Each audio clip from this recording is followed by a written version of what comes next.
ఓం గం గణపతయే నమః. స్వర్ణలక్ష్మి నమస్తే అస్తు. పరబ్రహ్మ స్వరూపిణి రాజ్యం దేహి ధనం దేహి సర్వకామాంచ దేహి మే. 2026 సంవత్సరంలో ఫిబ్రవరి మంత్లో మిథున రాశి వారికి ఎలా ఉందో తెలుసుకుందాం. తెలుసుకోబోయే ముందు ఫిబ్రవరి మాసానికి సంబంధించిన విశిష్టత రెండు ముఖ్యమైన ఉన్నాయి. ఒకటి, ఈ మాసం 13వ తారీఖు నుంచి మనకి మూడం అనేది కంప్లీట్ అవుతుంది. అక్కడ నుంచి మనకి ముహూర్తాలన్నీ స్టార్ట్ అయిపోతూ ఉంటాయి. నెక్స్ట్ అది ముఖ్యంగా చాలా ఇంపార్టెంట్. ఈ రాశి ఈ మంత్లో మనకి మహాశివరాత్రి జరుగుతూ ఉంది.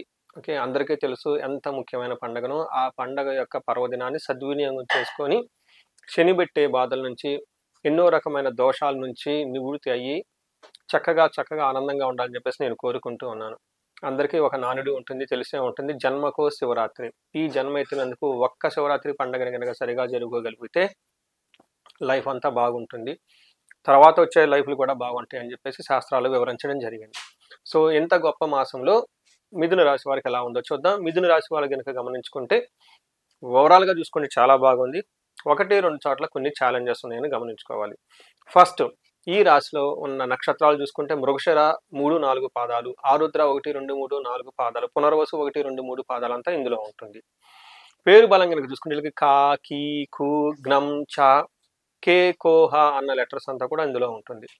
ఈ మాసంలో ఇంకొక జ్యోతిష శాస్త్రం ప్రకారం ఇంపార్టెన్స్ ఏంటంటే 4 గ్రహాలు మారుతున్నాయని గమనించుకోవాలి. ప్రతి గ్రహం మారినప్పుడు వీళ్ళకి ఒక ఆపర్చునిటీ, కొన్ని ఛాలెంజెస్ కూడా ఉంటాయి. ఫస్ట్ గ్రహం ఇందులో మారేది ఏమిటంటే 3వ తారీఖున బుధుడు మారుతూ ఉన్నారు, 6వ తారీఖున శుక్రుడు మారుతూ ఉన్నారు, 13వ తారీఖున సూర్యుడు మారుతూ ఉన్నారు, 23వ తారీఖున కుజుడు మారుతూ ఉన్నాడు. మారిన ప్రతిసారి కూడాను చాలా ఆపర్చునిటీస్, అలానే కొంచెం ఛాలెంజెస్ కూడా ఉన్నాయి. అవి ఏంటో చూద్దాం. ఈ మంత్ ఓవరాల్గా కనుక మనం చూసుకుంటే ఈ రాశి వాళ్ళకి మనకి సంస్కృతంలో లఘు గోచారం, సూక్ష్మ గోచారం అన్న ప్రకారం చూస్తే 4 మాటల్లో మనకు మహర్షులు చెప్పారు. అదేంటంటే ద్వేషం, మృతిం, విఘ్నం, స్త్రీ సుఖాప్తి అంటారు. అంటే వీళ్ళ చుట్టూ ద్వేషించే వాళ్ళు ఉన్నా వాళ్ళని అధిగమించి ముందుకెళ్ళిపోయే అవకాశం ఎక్కువగా ఉంటుంది. 8వ ఇంట్లో కుజుడు ఉండటంతో కొన్ని విషయాల్లో చాలా జాగ్రత్తగా ఉండాల్సి ఉంటుంది. ఆటంకాలు ఎక్కువగా ఉండే అవకాశం ఎక్కువగా ఉంటుంది. దీంతో పాటు మీకు 9వ స్థానంలో శుక్రుడు ఉండటంతో చక్కగా అన్ని విషయాల్లో ఎంజాయ్గా, భోగంగా, ఆధ్యాత్మికంగా గొప్పగా ఉండే అవకాశం ఉంటుంది. సో చూసారు కదండి, ఏ ప్రకారంగా చూసుకున్నా కానీ మీకు ఎక్కువగా మంచి జరిగే అవకాశం ఎక్కువగా ఉండి కొన్ని ఛాలెంజెస్ ఉన్నాయి. మన డీటెయిల్స్ కనుక చూసుకుంటే సూర్యుడు వీళ్ళకి 9వ స్థానంలో ఉండి 3వ స్థానాన్ని చూడటంతో ఇక్కడ ఏమవుతుందంటే వ్యవహారం మిక్స్డ్గా ఉండే అవకాశం ఉంటుంది. అంటే ఓవరాల్గా బాగుంటుంది. ఏ ప్రకారం బాగుంటుంది? ఓవరాల్గా చాలా బాగుంటుంది అన్ని విషయాల్లో. కానీ సూర్యుడు ఇక్కడ వీళ్ళకి ఇచ్చే ఛాలెంజెస్ ఏంటంటే నింద అపరాధ కలహం నిర్దోషచ్చ. ఇది సంస్కృతంలో మహర్షులు చెప్తారు. నింద అపరాధ అంటే ఈ టైంలో మీరు అపరాధి, అంటే ఎలాంటి తప్పు లేకపోయినా మీ మీద నిందలు పడే అవకాశం ఎక్కువగా ఉంటుంది, మీతో గొడవలు పడే అవకాశం ఎక్కువగా ఉంటుంది. నిర్దోషచ్చ అంటే పాపం మీరు చాలా మంచివాళ్ళు, కానీ మంచి వాళ్ళని మిమ్మల్ని పట్టుకొని మీ మీద గొడవలు వేసే అవకాశం ఎక్కువగా ఉంటుందని గమనించుకోవాలి. దీనితో పాటు ధనక్షయం, పుణ్యలాభార్థ నాశాచ. మంచి ఉద్దేశంతో ఏదైనా కనుక పని చేస్తే జనాలు మిస్అండర్స్టాండ్ చేసుకుంటారు, దానికి సరైన గుర్తింపుని మిమ్మల్ని కొంచెం ఏమని చేస్తారు, ధనం ఖర్చు పెట్టే విధంగా చేసే అవకాశం ఎక్కువగా ఉంటుందని గమనించుకోవాలి. కానీ ఓవరాల్గా చాలా బాగుంటుంది. మీకు కుజుడు మీకు 8th హౌస్లో ఉండటంతో ఇక్కడ మిక్స్డ్ రిజల్ట్ ఉంటుంది. ఫస్ట్ పాజిటివ్ సైడ్లో చూసుకుంటే ధన సంపాదన వస్తుంది, ఏ పని చేసినా సక్సెస్ చక్కగా కలిసి వస్తుంది. మరి ఏ విషయంలో ఛాలెంజ్ ఇస్తున్నారంటే వీళ్ళకి స్థాన నాశన రుణచ్ఛేద. అంటే మీరు చేస్తున్న ప్రొఫెషన్లో కానివ్వండి, వృత్తిలో కానీ ఛాలెంజింగ్గా ఉండే అవకాశం ఎక్కువగా ఉంటుంది. అనుకున్న పని కాకుండా, మీ ఎక్స్పెక్టేషన్స్ విధంగా కాకుండా వేరే విధంగా ఉండే అవకాశం ఎక్కువగా ఉంటుంది. దీనితో పాటు రుణచ్ఛేద, విపరీతమైన అప్పుల వల్ల అవమానాలు జరిగే అవకాశం ఉంటుందని గమనించుకోవాలి. లాస్ట్ మోస్ట్ ఇంపార్టెంట్, శుక్రుడు మీకు 9వ ఇంట్లో ఉండటంతో దీనికి మహాభాగ్య యోగం అంటారు. 9వ స్థానంలో శుక్రుడు ఉంటే మహాభాగ్యాన్ని ఇస్తారు. ఏ విధంగా? లగ్జరీ, కంఫర్ట్, ఆనందం, సుఖం, లవ్, రొమాన్స్, అలానే భార్యాభర్తల అన్యోన్యత, ఇట్లాంటి వ్యవహారాల్లో, అలానే తీర్థయాత్రలు చేయటం, ధర్మబద్ధంగా ఉండటం, పెద్దవాళ్ళని గౌరవించటం, ఇలాంటి విషయాలన్నింటిలోనూ చాలా చక్కగా ఉంటుందని గమనించుకోవాలి. మనకు సంస్కృతంలో ఒక సెంటెన్స్ చెప్తారు, దాని మీనింగ్ ఏంటంటే వస్త్రలాభో మహారోగ్యం గురు భక్తి స్యాద్.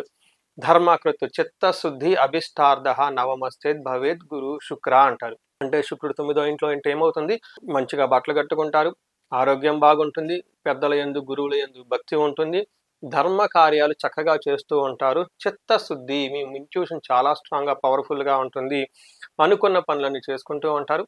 అంతేకాకుండా లవ్, రొమాన్స్, ప్లేజర్స్ లాంటి విషయాల్లో కూడా చాలా చక్కగా ఉంటారని గమనించుకోవాలి. నక్షత్రం ప్రకారం చూసుకుంటే మృగశిర, ఆరుద్ర, పునర్వసు నక్షత్రాలు 3 నక్షత్రాల వాళ్ళకి కొంచెం గాయాలయ్యే అవకాశం ఎక్కువగా ఉంటుంది. అనుకున్న పని కొంచెం కాకుండా డిఫికల్టీస్ అయ్యే అవకాశం ఎక్కువ ఉంటుందని గమనించుకోవాలి. మృగశిర నక్షత్రం వాళ్ళకి కనుక చూసుకుంటే వీళ్ళకి రోగము, దేహ పీడనంతో పాటు ప్రమోషన్స్ వచ్చే అవకాశం కూడా ఎక్కువగా ఉంటుంది. ఆరుద్ర నక్షత్రం వాళ్ళకి అగైన్ వీళ్ళకి క్షేమంగా ఉంటారు, వస్త్రలాభం ఉంటుంది, సౌఖ్యంగా ఉంటారు, కొంచెం హెల్త్ విషయంలో జాగ్రత్తగా అవసరం ఉంటుంది. పునర్వసు నక్షత్రం వాళ్ళకి అగైన్ వీళ్ళకి కూడాను సౌఖ్యంగా ఉంటారు, క్షేమంగా ఉంటారు, అంతా బాగుంటుంది. హెల్త్ విషయంలో కొంచెం జాగ్రత్తగా ఉంటే అతిగా భయపడే పరిస్థితులు ఎక్కువగా ఉంటాయని గమనించుకోవాలి. ఇలా ఈ రాశి వాళ్ళు ఫిబ్రవరి మంత్లో ఇలా ఉన్న టైంలో మీరు కొన్ని పరిహారాలు కనుక చేసుకోగలిగితే ఇంకా చక్కగా బాగుండే అవకాశం ఎక్కువ ఉంటుంది. మీకు కుజుడు కొంచెం ఇబ్బంది పెడుతున్నారు కాబట్టి సుబ్రహ్మణ్యేశ్వర స్వామి ఆరాధన, సుబ్రహ్మణ్యేశ్వర స్వామి భుజంగ స్తోత్రము, లేదా మనకి జంట నాగులు ఉంటూ ఉంటాయి అన్నమాట. సుబ్రహ్మణ్యేశ్వర స్వామి చక్కగా పాలతో అభిషేకం చేసి, చిన్న దీపారాధన చేసి, కూర్చొని మీరు కొంచెం ధ్యానం చేసి మీ యొక్క సంకల్పాన్ని చెప్పుకొని పనిని కనుక ప్రారంభిస్తే విజయం వచ్చే అవకాశం ఎక్కువగా ఉంటుంది. ఇవి కాకుండా మీరు పెద్ద పెద్ద బిజినెస్లు చేస్తున్నా, ఇంకా వేరే ప్రాజెక్టులు చేస్తున్నా, మీ యొక్క జీవితంలో అనుకున్న విధంగా అన్నీ కావాలనుకుంటే పర్టికులర్గా ధనానికి సంబంధించిన ఏదైనా ప్రాబ్లం ఉంటే స్వర్ణలక్ష్మి విశేష హోమం చేయించుకుంటే చక్కగా కలిసి వస్తుంది. భార్యాభర్తల అన్యోన్యతకి అన్యోన్య దాంపత్య పాశుపత అభిషేకం చేసుకుంటే చాలా బాగుంటుంది. ఇవి కాకుండా శత్రువులపై విజయం కావాలంటే చండీ హోమం, చండీ పారాయణం చేయించుకుంటే చాలా బాగుంటుంది. మీ యొక్క ఇండివిజువల్ హారోస్కోప్ అని చెక్ చేయించుకొని తదనుగుణంగా మీ జాతకానికి ఎక్కడైనా కనుక ముందుకు వెళ్లకుండా ఉంటే, స్టాగ్నేటెడ్గా ఉంటే ఒక్కసారి జాతక చక్రం చూపించుకోవాలని చెప్పేసి కోరుకుంటున్నాను. పర్టికులర్గా మీ ఏజ్ 35 నుంచి 45 సంవత్సరాల మధ్యలో ఉంటే, సడన్గా మీలో గ్రోత్ లేకుండా ఉంటే, ఇబ్బంది పడుతూ ఉంటే దానికి కారణం శాపాలు అయి ఉండొచ్చు, మీ కార్మికంగా వచ్చిన బ్లాకేజెస్ అయి ఉండొచ్చు. వీటిని కనుక మీరు తొలగించుకుంటే చక్కగా ఎంతో ఫాస్ట్గా జీవితంలో ముందుకెళ్ళే అవకాశం ఎక్కువగా ఉంటుంది. ఇంకొక ముఖ్యమైన విషయం, ఈ మాసంలో మన అందరూ ఎక్కువగా అకాడమిక్స్ ప్రిపేర్ అవుతూ ఉంటారు. స్టూడెంట్స్ కానివ్వండి, లేదంటే హై ర్యాంక్ ఎక్స్పెక్ట్ చేసుకునే వాళ్ళు కానివ్వండి, లేదంటే జాబ్స్ నిమిత్తం కాంపిటేటివ్ ఎగ్జామ్స్లో ప్రిపేర్ అయ్యే వాళ్ళు కానివ్వండి, వీళ్ళంతా మీ యొక్క అకాడమిక్స్లో చక్కగా పెర్ఫార్మెన్స్ చేసి మంచి ర్యాంకులు సంపాదించుకొని తద్వారా మీరు మంచి కాలేజెస్లో సీట్ రావటానికి, విద్య బాగా రావటానికి చాలా రకాలైన దేవుళ్ళను ఉపాసన చేయటం చాలా అవసరం. పర్టికులర్గా మనకి 3 రకాలైన దేవతల్ని ఉపాసన చేస్తూ ఉంటారు, లేదంటే ధ్యానిస్తూ ఉంటారు, ప్రార్థిస్తూ ఉంటారు. ఫస్ట్ దక్షిణామూర్తి, రెండవది హయగ్రీవ స్వామి, మూడవది నీలా సరస్వతి అమ్మవారు.